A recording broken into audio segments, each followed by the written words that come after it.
సంపూర్ణ నిరీక్షణ కలిగి ఉండుడి. 1 పేతురు 1:13. రక్షణ నిరీక్షణ మారుమనసు కలిగి ప్రభువైన యేసుక్రీస్తును వెంబడిస్తూ ఆయన యందు నమ్మిక ఉంచి రాకడకై ఎదురు చూస్తూ ఉండాలి. 2000 సంవత్సరాల క్రితం రక్షకుడు వస్తాడని అందరూ వేచి ఉన్నారు. అయితే యెరూషలేం మందిరంలో సిమియోను బాలుడైన యేసయ్యను ఎత్తుకొని, నాథా, నా బ్రతుకు ధన్యమైనదని సంతోషించాడు. ప్రభువైన యేసుక్రీస్తు లేఖనాల ప్రకారం ఈ లోకంలో జన్మించి రక్షణ ప్రసాదించాడు. మరలా వధువును అనగా తన రక్తమిచ్చుకొని తన బిడ్డలను తీసుకువెళ్ళుటకు మధ్యాకాశమునకు రానయ్యున్నాడు. ఈ లోకంలో నిందలు, అవమానములు, ఆటంకాలు, వ్యతిరేకతలు, శత్రుత్వులు ఉన్నాయి.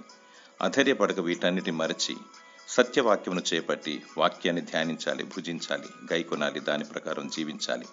సంపూర్ణ నిరీక్షణ కలిగి ఆయన నీతి బాటలో, జీవ మార్గంలో, రాజమార్గంలో పయనిస్తూ గొర్రెపిల్ల ముద్ర, జీవము గల దేవుని ముద్రను కలిగి బుద్ధిగల కన్యకల వలె వధు గుంపులో చేరి ఎత్తబడే భాగ్యము దయచేయమని కన్నీటితో ప్రార్థించాలి. దేవుడు నీ హృదయ వాంఛను తీర్చునుగాక. ఆమేన్.